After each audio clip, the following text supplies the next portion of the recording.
Welcome to Supporting the Overseers, the State of Committee Staff, and the Legislative Branch Support Agencies.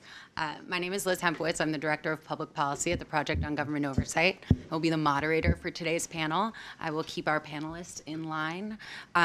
Just kidding, they won't need it. We'll see.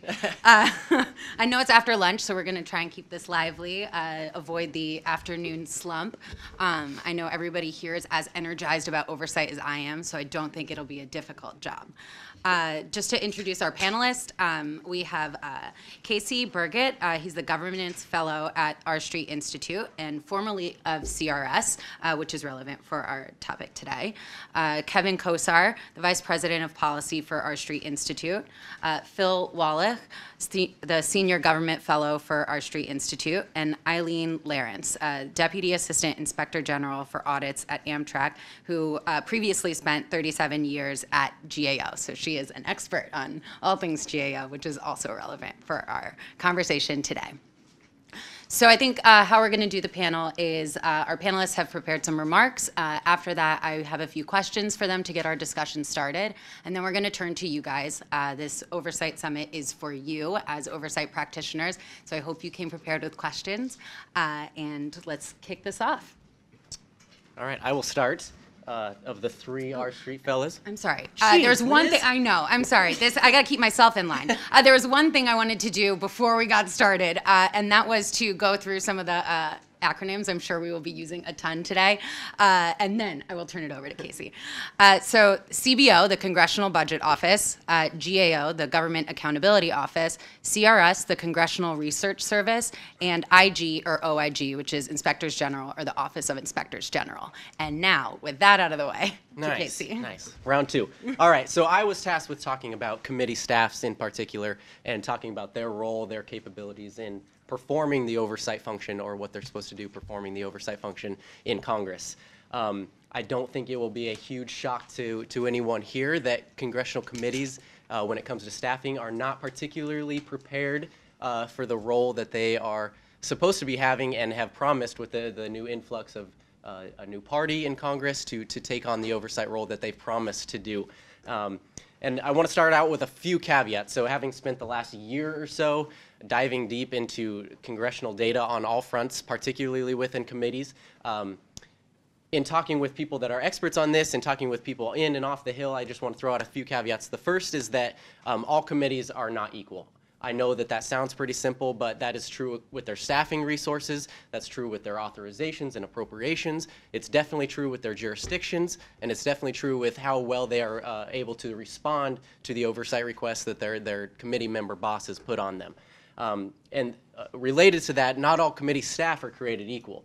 We talk about them as this monolithic resource that if you're on committees, you are expertise, you are ones that have chosen to make a career out of your service in Congress, you're committed to the issue that you've served. That also varies from committee to committee and from staffer to staffer. So I'd like to throw those out.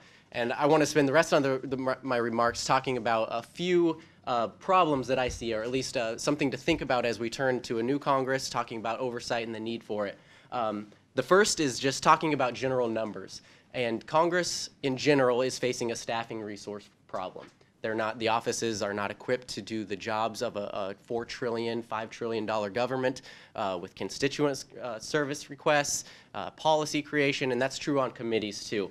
And when you look at the general trends, you'll see that committee staff have stagnated since the early 2000s, which a sad thing is stagnation is usually looked as a positive with resource. They haven't cut it, is a positive. When you get back, that ignores the reality of the early 90s with the Contract for America, where they absolutely gutted committee staff. I'm talking from the early 90s to current present day numbers. House committee staffs are down 40%. Senate is down 7% because that was more of a House-driven contract, but still they have stagnated. The government and society has not gotten more simple in that time. Oversight has not gotten easier, so to have the same number of staff over that period doesn't say that your abilities have followed suit. So that's one. There are some positive signs with this. We are slowly clawing back. I think committees were given a $737,000 increase which is like, oh, that's pretty good, but that's about what the Congress spends on Post-it notes. So it's not a huge increase in staff. It will translate into people, but what does that mean when we're facing these deficits? The other one related to staff is that they simply can't keep them around long enough. In personal offices, this is more true, but when you get to committees, we say that they are more expertise. They're longer tenured, and that's true, they are. But still, the average tenure in committees is about 5 years. That's not a long time. This has a lot to do with the environment on Capitol Hill. It has a lot to do with what they're paid, especially relative to what they can make outside the chamber. So that's a serious concern when you talk to people about revamping committee staff, because in all honesty, members take credit for things that committee staff do. They take credit for it at the end of what all the work back and forth, and these are the people working behind closed doors, actually executing the prerogatives of the committee. Since they do turn over at a high clip, we're entering a new environment, and this is true at the member level, and this is true at the staff level too, both in personal offices and on committees, that new staff, if they leave so quickly, that means that they only know what they've experienced. And we're getting fewer and fewer people, in fact, not so many at all, that operated in a different world, operated in a different environment where oversight was a true prerogative, where it wasn't politicized, and it was something that Congress really valued, even sometimes on a bipartisan basis. I know it's crazy to think about. And I was just looking this morning that positions have changed too. As this environment has changed, we have seen a politicization of almost everything. That happens too with oversight. And you see this reflected in what committees actually hire to do. So before, it was a lot of councils, it was a lot of clerks, it was a long-serving staff, and now we see a huge increase in communication staff. We see a huge increase in member-assigned staff assistants to satisfy member requests. And just looked this morning that in all of Congress, there's 41 investigators, someone with investigation-related things in their title. Now, this doesn't count counsel, which there are a lot of, but these are just investigations. And you see Democrats in particular promise a huge investigatory oversight method in the new Congress. There's 41 of them, only 16 of them are in the House, and only 2 of them are on House OGR. So I'm wondering, that either means that councils are taking an investigatory role, which I'm sure is partly true, or they're just not staffed up to do what they say they're going to do, and maybe they'll fix it later, but I'm skeptical.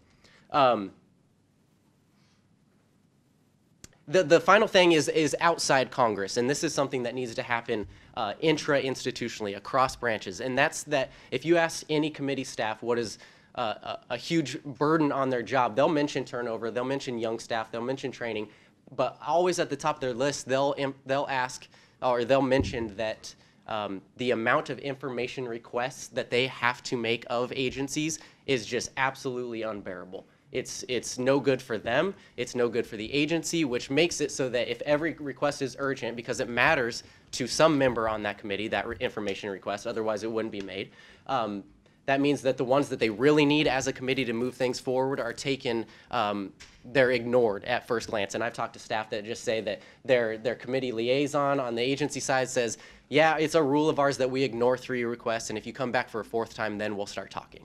And this is just a breakdown institutionally that's understandable on both sides, because agencies don't trust committees to do non-polarized, non-partisan oversight, and committees don't want to be the ones that are constantly asking for information that ultimately won't be used in the end. So these are the problems that I see in Congress. I'm optimistic despite my tone here. I think that there are unbelievably capable, long-serving, expertise people committed to the cause, as we have a whole summit on it. I'm optimistic, and I think that we're slowly crawling our way out of this, but there's still a long way to go. All righty.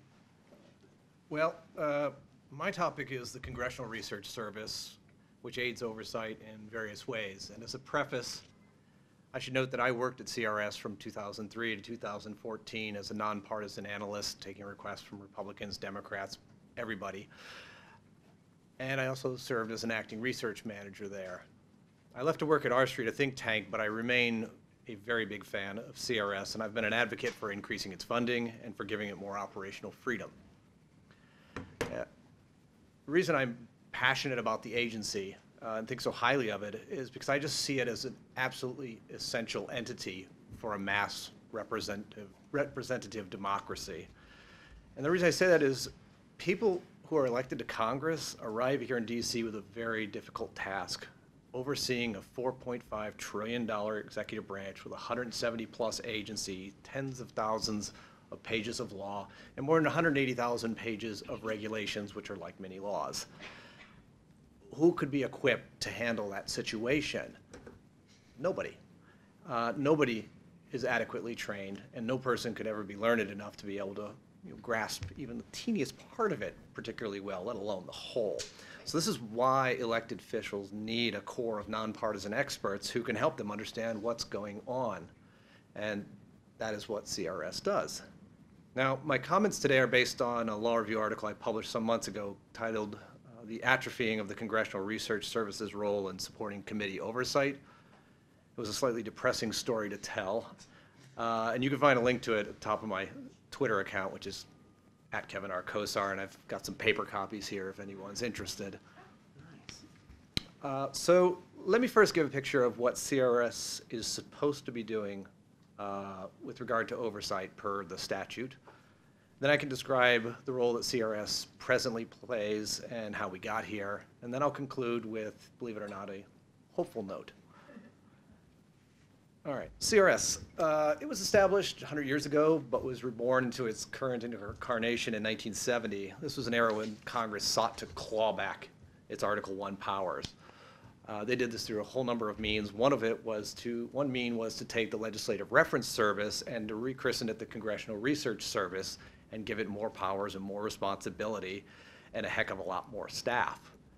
Staff more than doubled in a very short time after the act was passed. Over the course of 70, CRS staff just keeps going up, up, up, up.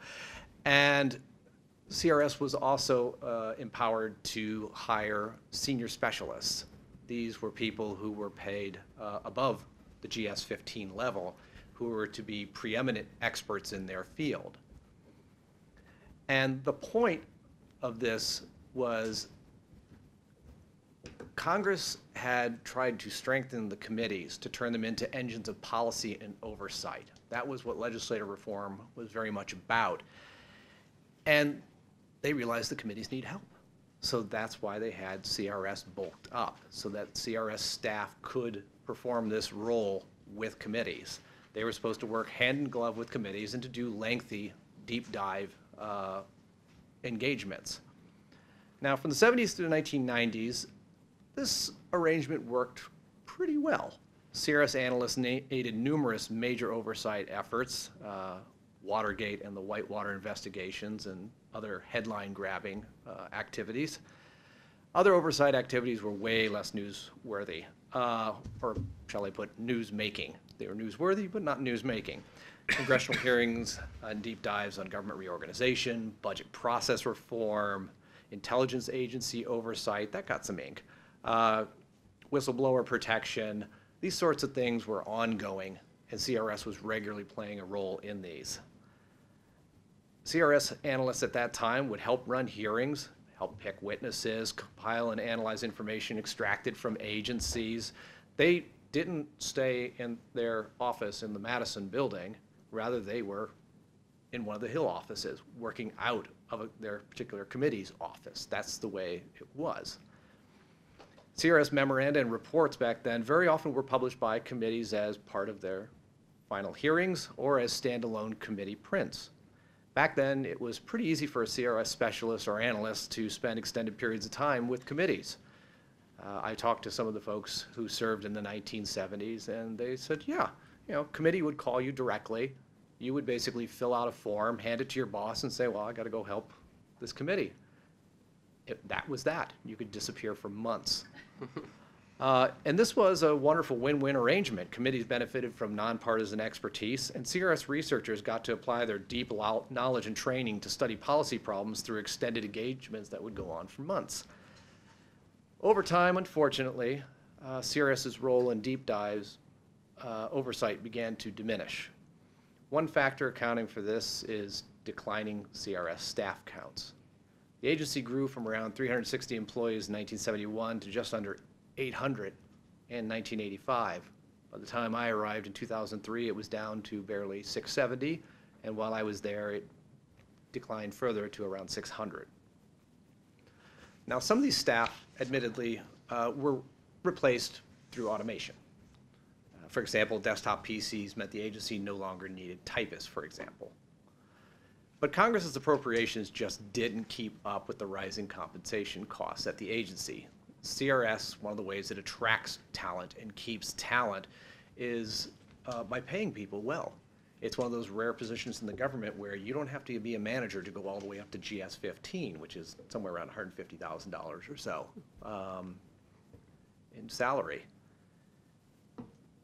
Now, additionally, for reasons never quite explained, CRS's capacity to do deep dive extended oversight, I think, was also negatively affected by the fact that the agency quit hiring senior specialists who are actually compensated at the GS 17 level. Really, really top researchers occupied those positions. Instead, the agency started using the senior specialist title when it hired managers. Managers who oversaw research but didn't actually engage directly with committees on sort of deep dive investigations. Overall, fewer CRS staff meant fewer individuals to lend to the Hill for extended oversight efforts. Meanwhile, CRS's workload kept growing and growing and growing. In fiscal year 2016, CRS fielded 62,000 requests from Congress. The House itself also changed. The House cut its committee staff in the 1990s, as Casey noted, and that had effects. That meant that more constituent requests, more informational requests, just basic getting the facts activities had to flow from the desks of congressional staffers onto CRS. The rise of electronic communications also meant skyrocketing inflows into Congress of constituent requests and demands. Those also, with not enough House capacity, not enough Senate capacity, began to wash over onto the desk of CRS analysts and reference experts. Committees themselves, having cut their staff a bit, also made the conscious decision to engage in fewer oversight exercises. The regular bipartisan oversight of agencies and their activities fell away. Once upon a time, Congress had a real steady calendar of how it did oversight. This is what was envisioned by the reform statute of 1970.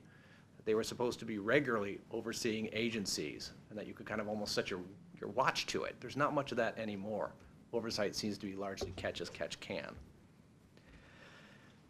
Oversight activities also, unfortunately, became increasingly politicized, which put CRS in a very difficult position.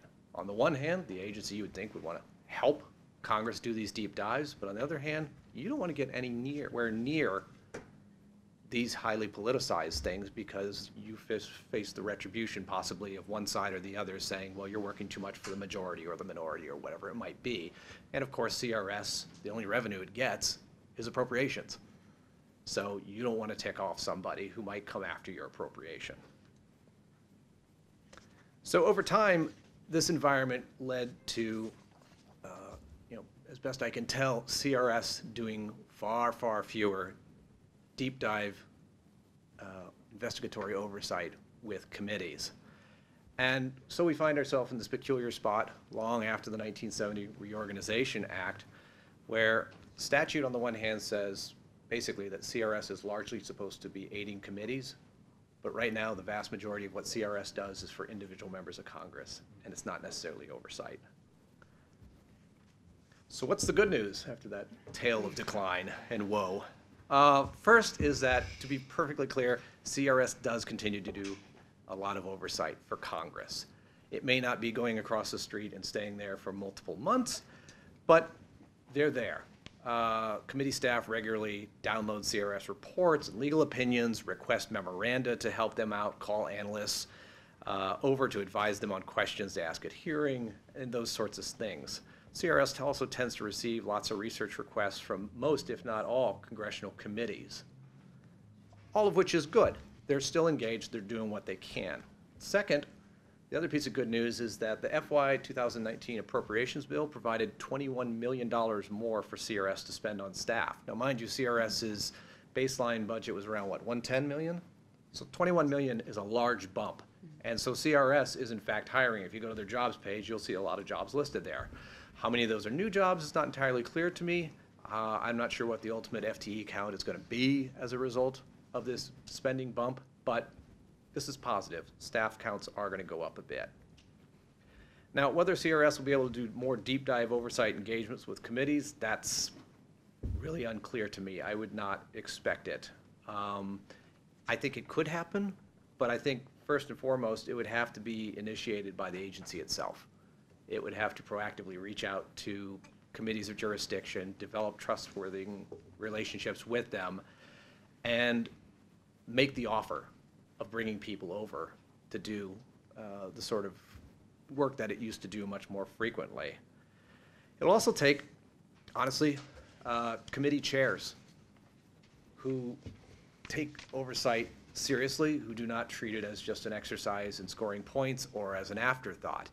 And we don't know who a lot of the committee chairs are going to be next time around. So in the next few months, one of the things I want to do is to take a look at that and see where the real opportunities are for better oversight and for a better chance for CRS to do what it can. With that, thank you. Bill? Okay, well, thanks everyone for being here. I'm going to propose that we need yet another legislative support agency to help Congress fulfill its oversight function. So I'm going to talk about a congressional regulation office. But to sort of give you a sense of where I'm coming from, I wanted to start out just sort of setting the scene with a little vignette from the regulatory world of 2018. So this past summer, the Trump administration proposed an auto fuel efficiency rule called Safer, Affordable, Fuel-Efficient Vehicles Rule. That's SAFE, if you're playing along at home. So that rule proposes to lock in place average fuel economy standards as they are set in 2020 through 2026. It would cancel increases previously required by the Obama administration that were determined through a process that was called the midterm evaluation. So as with many things in Washington these days, you got sort of instant partisan reactions here. Justifying this decision was EPA Administrator Scott Pruitt back in the day. He said, Obama's EPA cut the midterm evaluation process short with politically charged expediency, made assumptions about the standards that didn't comport with reality, and set the standards too high. He said that actually reducing some of the standards would improve realized fuel efficiency because it would focus on making new, generally more efficient cars that people want to buy more affordable, rather than creating a very high fleet-wide target that would cause manufacturers to put out overly expensive cars that people wouldn't buy. EPA has also now said that with the new rules in place, drivers will be safer because they won't be pushed into lighter weight vehicles that do worse in accidents. Environmentalists and other supporters of the Obama administration's standards were unsurprisingly very quick to condemn the decision. Said Senate Majority Leader Chuck Schumer, as usual, the administration sides with big, powerful special interests over the interests of average American families who will pay the price for lower miles per gallon and dirtier air. Said California Governor Jerry Brown, the cynical and meretricious abuse of power will poison our air and jeopardize the health of all Americans. And you can find this same debate playing out among people who can credibly claim to be experts instead of just politicians. There's a number of really complicated technical questions involved in this fuel economy debate. So how to best model the likely effects of policy changes on consumer welfare, on ambient air quality, on global climate change, on traffic safety. There are also embedded a number of big, important, fundamentally political questions. And those cannot be resolved by technical analysis. So to me, that implies that this is the kind of policy issue, a live question that Congress ought to be involved in. We need our elected representatives to be working through those kinds of trade-offs. That's how we make legitimate decisions. Instead, Congress mostly ends up keeping out of these things. There are some bills introduced, partisan vehicles that offer condemnation but don't have any real prospect of moving. And frankly, that was mostly the case in the Obama years with completely Republican Congresses in place too. They didn't actually sort of wade into the realm of action all that often. Instead, we sort of let the industry and public interest advocacy groups slug it out in the courts under the auspices of a 40-year-old statute, the Clean Air Act in this case. These days, that's the American way. So how did we get to this point? Why is Congress so disconnected from regulatory policymaking, which is arguably as vast and important a sphere as government spending, estimated in the trillions of dollars of impact on the economy every year. So Congress is the architect of our regulatory state, but it's much better at drafting ambitious blueprints than it is at actually keeping an eye on how various regulatory edifices are faring, let alone properly maintaining them in light of new information. Over time, there's been a decline in small bore legislation, the kind that incrementally improves our regulatory framework. The authorization process, which is supposed to be the forcing mechanism for doing that kind of work, is largely dilapidated. A huge portion of our laws go on more or less as usual, even though they do not have up-to-date authorizations. This isn't a complete total picture of woe. There are some noble exceptions. Congress passed a chemical safety update in 2016 that was many years in the making. There were FDA and FCC reauthorizations in 2017. There's a few little things that do get through that don't show up in the news. But by and large, it's a pretty disheartening picture. There's obviously reasons it's convenient for Congress to play the spectator. So taking sides in these kinds of disputes, like the one over the fuel economy standards, will inevitably make somebody mad. So Congress's willingness to intervene is one issue, and I'm not going to pretend that's easily solved. There's also then the question of Congress's ability to intervene more or less competently, weighing credible if conflicting expert judgments, and properly understanding the complicated technological and economic factors involved. The question is, if Congress wants to, is it actually equipped to operate on a high level within the regulatory sphere? I contend that it's not really, and that it has it within its power to change that by building a new specialized body inside of itself. So, acknowledging its own weakness in this area, Congress ought to be building a congressional regulation office. That isn't going to mean making Congress the equal of the bureaucracy in terms of expertise. Congress is by its nature a generalist legislature, and it's not going to have an infrastructure of specialized experts to match the executive branch. That would mean it was not a legislature anymore. But it can use help in knowing which questions to ask, which experts it ought to view as trustworthy, and which agency justifications may be self-serving. So what would a CRO look like? What would it do? CRO would operate first and foremost as a counterweight to OIRA. So for those of you who don't know, another acronym to throw out there, OIRA is the Office of Information and Regulatory Affairs. It's embedded within the Office of Management and Budget, and as such, it is a part of the Executive Office of the President. It should be understood as a presidential tool for influencing and controlling the bureaucracy. That's not to impugn the work they do. There are good reasons why it makes sense for the president to exercise control over the bureaucracy, and OIRA does valuable work. But at the same time, it's naive to think of OIRA as having a uniquely valid, unbiased perspective on controversial regulatory issues.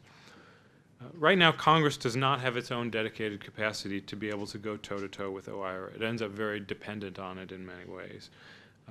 Sometimes committee staff could be in a good position to detect suspicious moves, but they're spread thin as it is, as you've heard from my colleagues. A CRO would allow Congress to have its own benefit cost analyses and its own big picture perspective on the effect that regulations are having on particular sectors of the economy. There may be some people in the room who just don't like cost benefit analysis, for all I know. There are There are plenty of such people around, but you should recognize that cost-benefit analysis is sort of the coin of the realm in the regulatory world. And if Congress is just without any, if it's sort of impoverished in its ability to speak to traffic in cost-benefit analyses, it ends up at a disadvantage. So cost-benefit analysis, even if you don't like it, isn't going anywhere, and Congress really ought to make itself competent to act as a judge of what the executive branch produces. So Kevin and I have written an article that proposes building a CRO that would be roughly comparable in size to the Congressional Budget Office. So that has an annual budget of about $45 million. That's 1% of legislative appropriations, which of course are themselves a very tiny sliver of federal spending. So to me, this would be a very modest investment that recognizes the importance of regulatory policy in American life and the need for Congress to be able to be a more effective actor in it. I have a hard time understanding how somebody would think of that expenditure as wasteful. I should also note that it would not be a replacement for the CRS. Obviously, the CRS does a great deal of work within the regulatory sphere, but as Kevin has told us, it's reactive, and what it reacts to is what members happen to be asking it about. Of course, people do develop longer-term expertise, but that's the main driver at CRS. The Congressional Regulation Office would be different. It would be doing independent cost-benefit analyses as rules are working their way through the notice and comment process. So it would actually be ready to give opinions before things go into effect, let Congress be able to intervene if they decide that's necessary. And they would be charged with doing issue-wide analyses, so really deep dives that transcend any one statute and allow them to give big picture.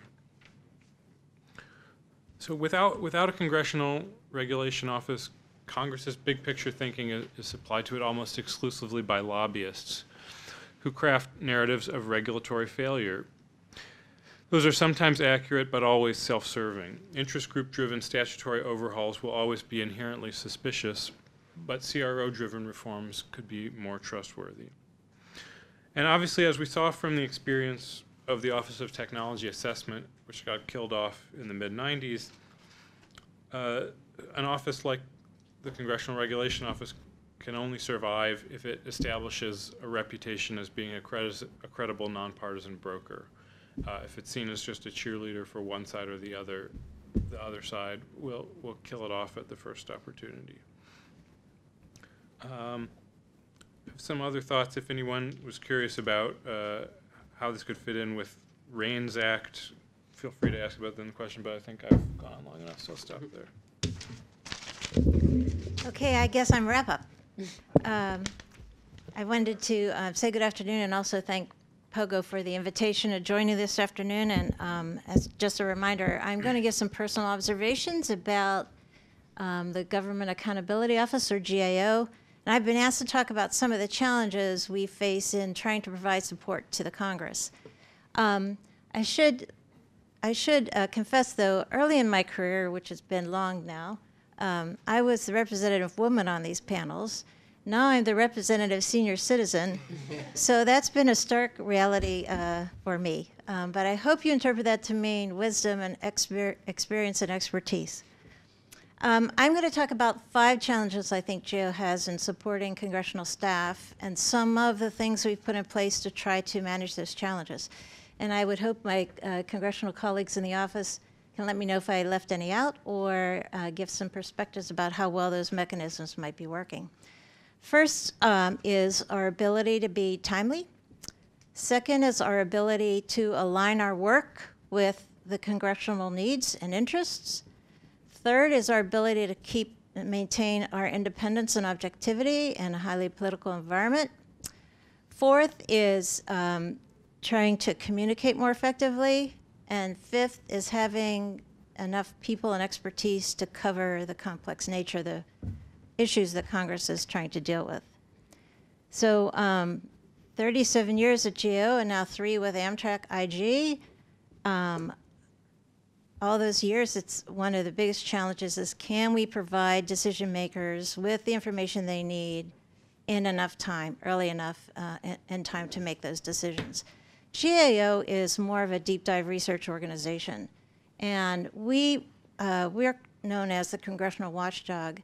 So we will look at issues and we will take, on the good side, 9 months, more likely at least about a year, to answer questions that congressional staff ask us. So just put that in perspective to House staff who maybe have, a shelf life of 2 years before they have to start looking at different issues. So we have always been challenged in trying to provide decision makers with information in the times that they need, and that's been getting worse instead of better, I think. Second is, aligning, and closely related is aligning the work that we do with congressional interests. Again, the short-term focus of the House, they're looking at issues, from day to day. Sometimes they have to respond to what's in the media that morning. We get congressional mandates to try to provide information that's going to support a legislative agenda. They have they have hearings that they might have to generate in a month or two, and here we are doing these year-long research projects. So it's, trying to match the work that we do with the interests of the Hill and the time that they need them. And we'll be challenged with the new committee staff that will be coming on board here. And one of the things that we try to do is meet with them very early on and talk to them about GAO and let them know what we can do and what we can't do, and how they can best use us. Smart staffers on the Hill understand that and plan a little ahead, and they know what questions to ask GAO, and they look a little bit further out in terms of their oversight and legislative agendas and try to align their requests with the way in which we can deliver the answers for them.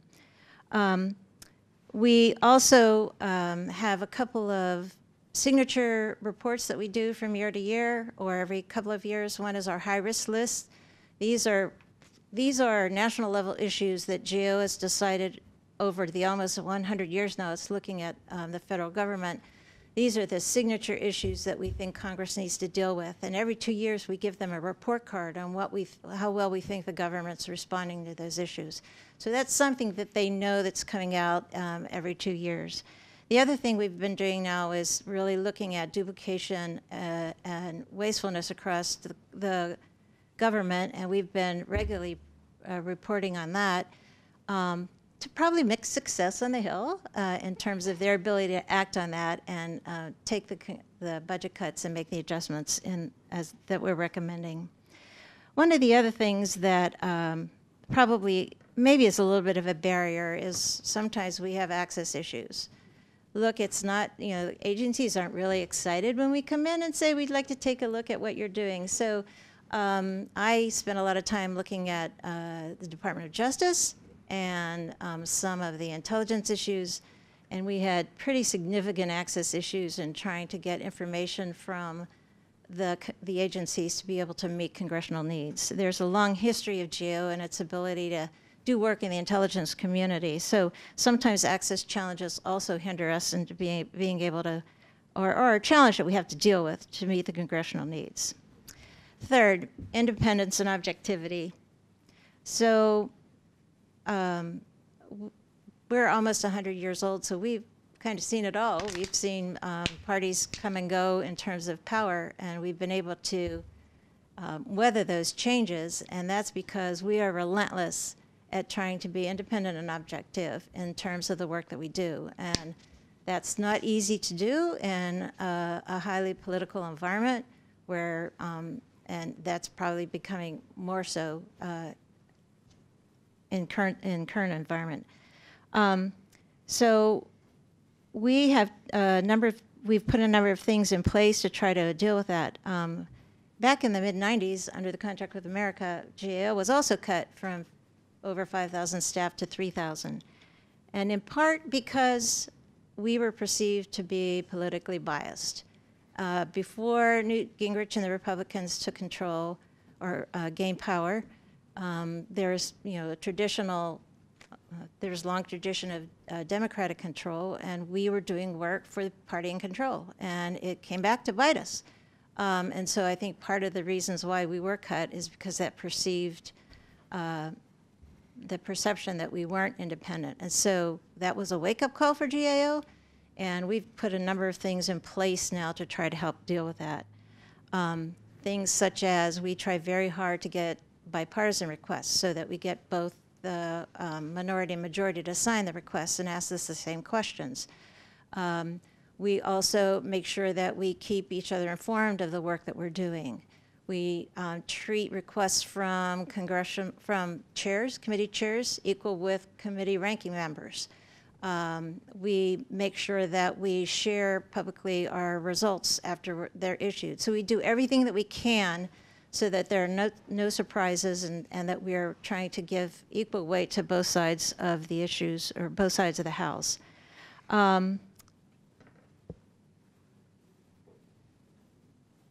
We also meet very early on with the staff who send us requests. Sometimes we work with them in formulating those requests, because we have to be very careful that the questions that they ask us are neutral and objective as well, right, and not politically biased. So we start from day one to work with the staff. We try to educate them on the approach that we'll take and what we'll be able to deliver to them in terms of answering the question. We will call the shots as we see them, and we will publicly release the results. And we have to do that. And so we're constantly trying to brief the staff on what we're finding, so again, that there aren't any any surprises. Fourth, I wanted to talk a little bit about communicating effectively. So I don't know if you've ever looked at a GAO report, but there's still sort of long research papers on certain issues. And this has been, I think, a challenge for GAO and some of the accountability community. How do we communicate with busy decision makers in an era of internet research, in an era of tweets and Twitter and instant information? So we're still struggling with that, I think, but we've tried to put a number of things in place to help us along those lines. And also media, it's important for the media to pay attention to our results too, because guess what? That's another way to hold agencies accountable, right? Public accountability through the media. But these are 24-hour, instant days of instant issues for the media, and so how can we make our information digestible for them? So if you've looked at a GAO report, one of the things we do, the first page now is a highlights page, so we try to have a very digestible summary of what we're finding that's accessible for busy decision makers and for the media. We have a consistent structure in our reports, so if you go through and just read the headlines of the sections, you should be able to understand what we're saying in that report. You know where to go to look for conclusions, you know where to go look for recommendations. So you should be able to get access to the information that you need more quickly. We are also trying to move to much more of graphics presentation. Long boring narrative is out, so there's a lot of push to have more graphic presentations. The GAO created, has a very busy Office of Public Affairs, and they created positions in there to manage our social media presence. And so we're trying to have a much better presence there as well. And we issue press releases, so we're trying very hard. And it's my understanding, since I left the organization, we're also moving out on more of a web-based reporting pilot, so that you could have a digestible summary that you could click on and go to the facts and the details if you want it, if you're somebody that's more interested in the deep dive research. So my fifth point is, how do we take 3,000 people and provide the coverage and expertise needed to look at pretty much anything Congress requires or anything that Congress pays for? And as you know, the issues are becoming more complex. Think about cybersecurity, and how does an organization like GAO have the expertise it needs to be able to address those issues? how does it compete in the marketplace for experts with those kinds of talents, and how does it pay for them under a GS pay scale. So we've been trying very hard to use our organizational structure to build some expertise in those areas. We have 13 teams based on things like natural resources, homeland security. We try to have our senior executives sort of grow up in issues and have some stability and expertise in those areas. And we can have access to outside help when we need it to help us address those areas. But we still have, some challenges to be able to provide the kinds of coverage across those kinds of issues. So with that, because we're almost 100 years old, I guess we've been somewhat successful in helping to meet the Congress's needs.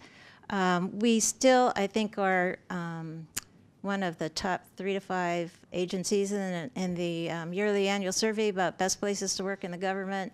So that's helped us be able to be pretty competitive to hire new people and millennials into the organization. But, we're an accountability organization. We're very conservative. We can't afford to be wrong, so we have to have 0 defects. And with that comes a lot of process, a lot of checks and balances along the way. So balancing sort of who we are and where we've been with where we need to go to meet the needs of an evolving Congress and complex issues is a work in progress. Thank you. Thank you so much to our panelists. Unsurprisingly, each one of you touched on at least the issue of capacity facing Congress, but also these agencies there to help Congress. I understand the optics of members of Congress advocating to pay their staff more or to hire more staff is not great.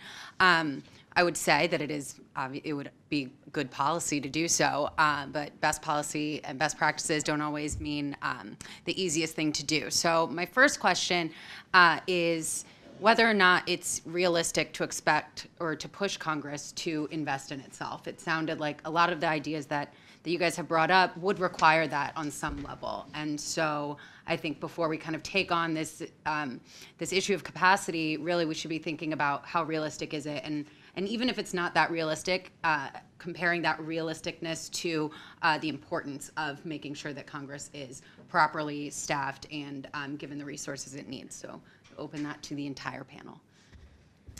Yeah, I'll take that. I can't convince my mom that Congress needs more staff. Wow. And I try. Who asked her? Yeah, I just can't. And it's a tough case to make. Everyone thinks that they're just staffed to the hilt with young aides, and they are poor managers, which some of them turn out to be. They don't know how to use resources. They just think that there's this bloat in Congress, which is, I don't think, this is just me, I don't think that that's going to be a misperception that is overcome by reason. It is not one that you're going to persuade people to make. On the other side of that, the flip side of that is that I think that you can get away, Congress can get away with increasing its own funds more than it thinks it can. We see these bills slowly increasing funds, and you don't hear about it from either side. It used to be the campaign issue that you can lose votes by spending more on yourself, but if it's for everyone, it's particularly at the nonpartisan sister agencies and even within committee staff, as long as you itemize who gets what resources somewhat fairly or at least acceptably, you can put these numbers in. People don't know enough. You can take advantage of their not paying attention. So it's a dark case to make, but that might be the simplest way rather than trying to make a persuasive argument that this is needed. Especially if we're in an age of trillion-dollar Right.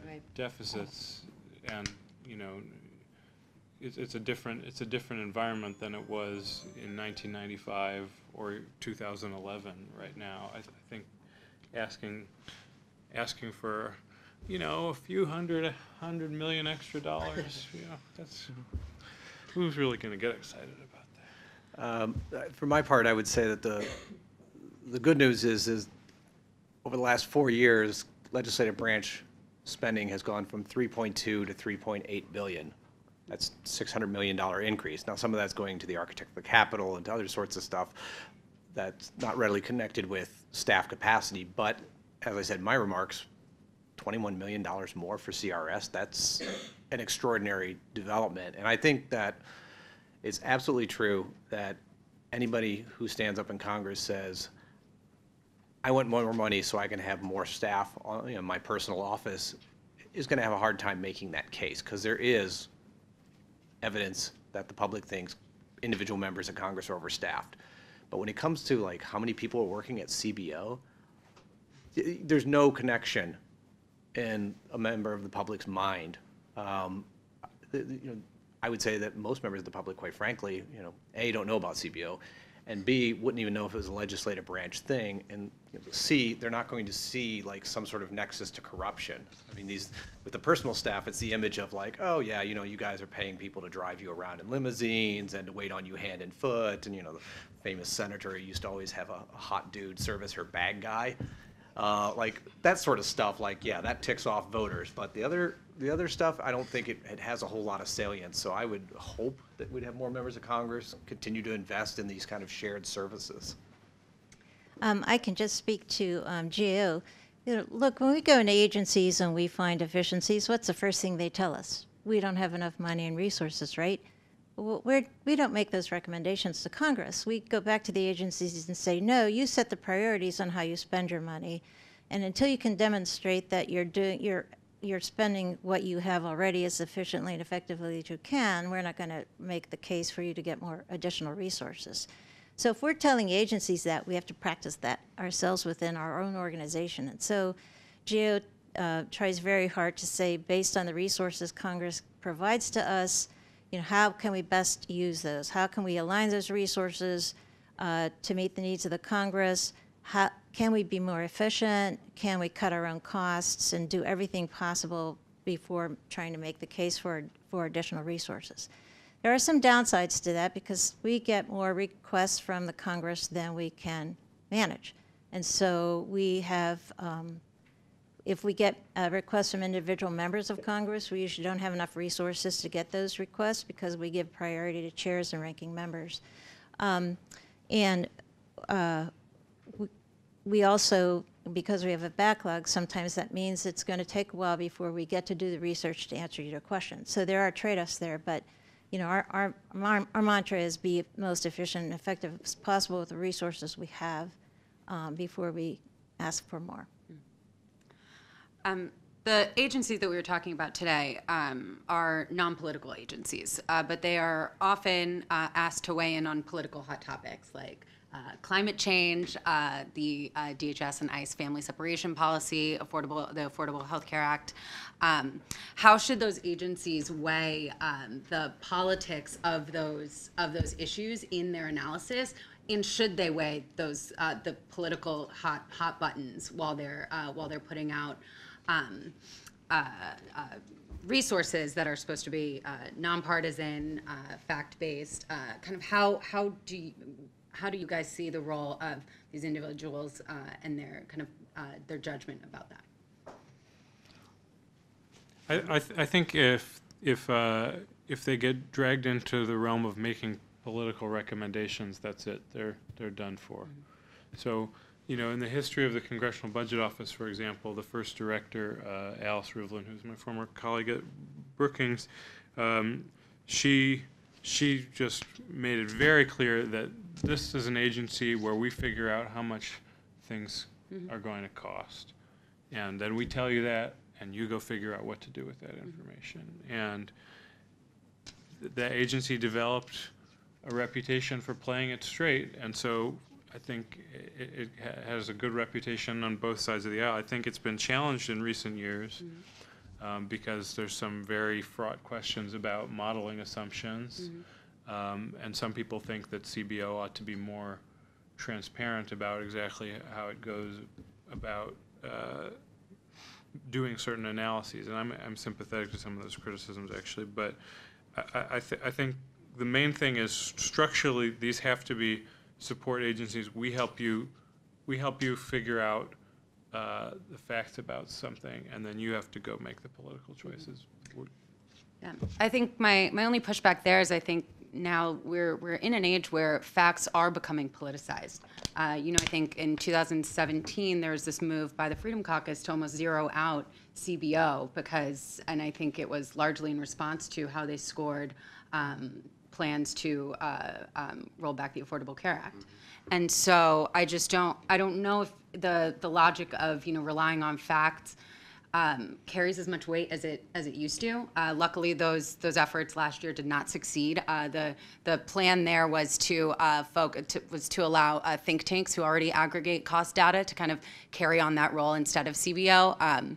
We pushed back on it at Pogo. I'm really glad that it did not pass, but I also worry that we'll see a rise in this kind of move or this shift to, especially as we've discussed capacity issues and costs, to privatize some of these roles and to kind of look elsewhere. And I wonder if you guys have any thoughts about that. My own sense is, I was at CRS. I and colleagues were certainly asked some pretty hot button questions, and to some degree, it was a matter of just through dialogue, working with the persons asking, to surface the fact that this is a pretty charged thing. We could we're in a lot of grief for this, but we're happy to help you, so that they were kind of at least aware that they were putting us in a difficult spot. And if they value us as a resource, well, be sweet to us. Come on. Laying out methodology for how you're going to do it up front. So if you're saying, well, if a question is this successful or a failure? Okay, you got to lay out the methodology. The criteria for success may be the following 5 things. These, however, are not the only criteria available. There are other criteria one may consider, and then you drop in a big footnote with a whole bunch of other criteria.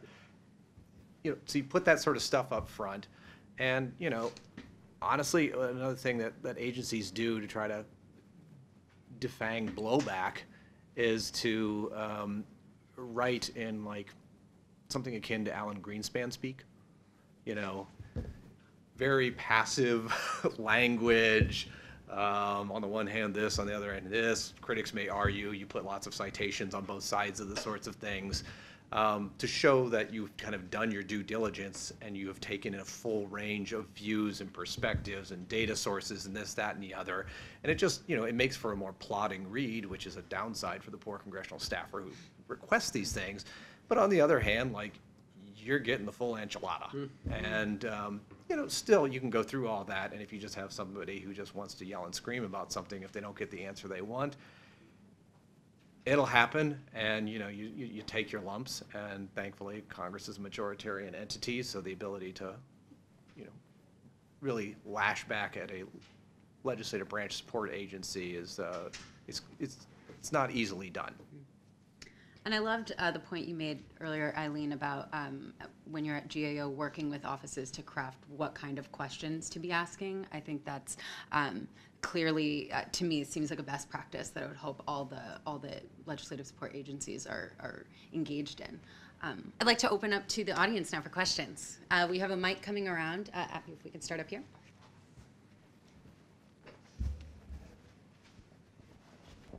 Hello. Hi, I'm Kevin Malshine, formerly of the Architect of the Capitol. And my question, there are 2 questions. One is, when you're talking about budgeting, it seems to me talking about Congress loses the fact that the Senate is relatively well-funded compared to the House. And so I think it's important to talk about how the House, over the last 20 years, 25 years, has been starving itself for staff. But and I missed my other question, but it seems to me, I know, what is immediately laying forward in this new Congress? I mean, I know that the House Administration Committee, which usually doesn't get organized very quickly, hears or sets the budget for committees. Is that do you anticipate that that's going to happen in this coming year? And if it doesn't happen until April or May, how are the committees funded? Is the funding as existed in the existing Congress, not in the future Congress? Do you know what next step steps are if, for example, the speaker, whoever she may be, says, I want to bulk up the staff on both sides of the House.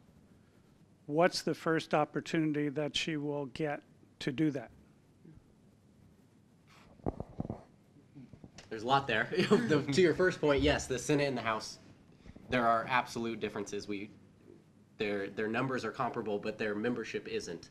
And so Senate staffs are bigger, they have more people, but they represent wider constituencies, bigger offices, more district offices, so that's something to be, I don't know what the question was, but that is true, absolutely true. As far as the opportunity for appropriations, there's a lot of talk right now with disparate rules reforms and rules packages that staff have to be included. I'm assuming that this is part of the backdoor negotiations that are going on about who gets what support from whom. As far as opportunities to increase those, I know that there are every rules change that I've seen, or at least package of them, addresses this issue and makes it a big one. And these are usually bipartisan efforts, which is usually with money, increasing numbers through money. So Daniel, I know in the back will talk to your ear off about that, and he'll be correct, so I would listen to him.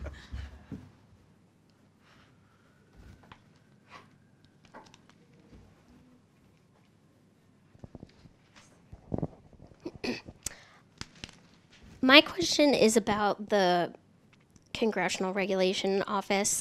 So I work for the Small Business Committee, and we have somebody that does all the regulatory stuff, and she sent like 1,000 letters to every single person at every agency. I agree that there needs to be help with regulation. My only concern would be that in our experience with the SBA, the more we oversee and the more just more we pay attention to the regulations, the more they kind of go into the dark side and do more like standard operating procedures. And so now, like, they don't need, I think it's common in other agencies too, but there's a very obvious trend of going from the formal rulemaking process and the regulations to these SOPs, and oh, they're all online, but they're not, because I have one that isn't online about gifts to the agency. But, you know, how do you play that game without forcing them kind of to the back alleys? I mean that in a nice way. Yeah. Back alley rulemaking. I mean, I think it's a very serious question. I mean, I think It is. I think part of the answer is you have to have people capable of going into the back alleys, you know, who aren't going to get lost around three corners. You know, Congress needs to really, I think, sort of have a gut check on just how opaque a lot of the bureaucracy has become to it. You know, it just loses track of what's going on, and, you know, that can serve the interests of people who want things to stay the way they are. So to me, that just sounds like another argument for capacity and a reason why capacity has to be built in sort of wily ways instead of being overly formalistic. I think it's really important to note that you said one person handles all regulation stuff, and it's she. It's a single person, all of them. That's crazy. There's a lot. Yeah, Right. something's happening. To point to a single person to handle all of that is just asking for a single person to hate their job. Yeah, I would not want that job. I think we have one more question in the back.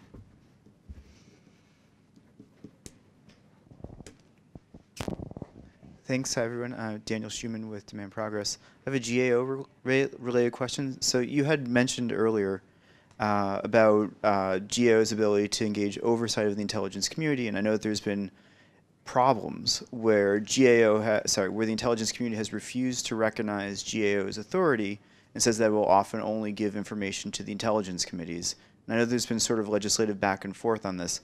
I'm hoping that you could talk about that and provide a little bit more context about some of the reluctance. And since you had DOJ as part of your jurisdiction, maybe the OLC opinion that may have fit into that as well, just to, and also just very briefly, like after that, maybe for the two of you guys, GAO also has responsibilities for looking at federal regulations, like it has under the CRA. So I'm just sort of curious how that fits in with the CRO. Sorry, I know it's two questions, not one, but I couldn't resist. OMG. Ready for that? Sorry about the acronym soup. I can try to address the first. I'm probably not the best person to address the second. One of the arguments that the intelligence community rightly makes is they have to be very careful about who they share information with because it can present vulnerabilities to their sources and methods. We have to battle a lot with how they define whether the information is a source and a method.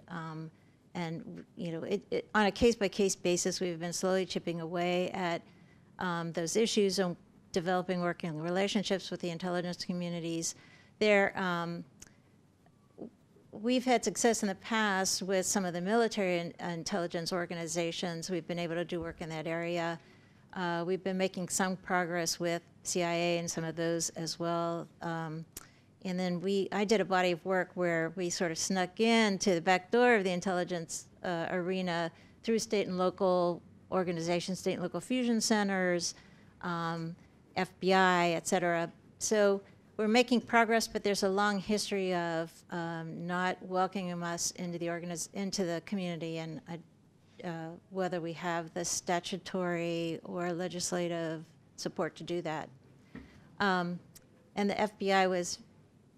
We also had to be very careful about the FBI because they live in both worlds, right? They live in intel and they live in law enforcement, and sometimes they wanted to deny us information, claiming it was intel, but so we had to fight that battle as well. I just wanted one more response to Liz's question earlier about how do we make sure that we're not we stay independent. Look, we're independent and objective, but we don't want to be politically naive, do we? So one of the first things that we do when we get a question is our legislative research. Why did the Congress create this program? What do they think about this area? What are the politics of it? Because we have to make sure that we understand how our message is going to play out. And when we testify before Congress, we have to understand where each member's coming from on those issues, et cetera, so we can be prepared to be responsive. So we have a lot of safeguards in place to make sure that our work is independent, but we also have to be politically astute and understand the context of our work. I think we have time for one more short question. Up here, up in the front.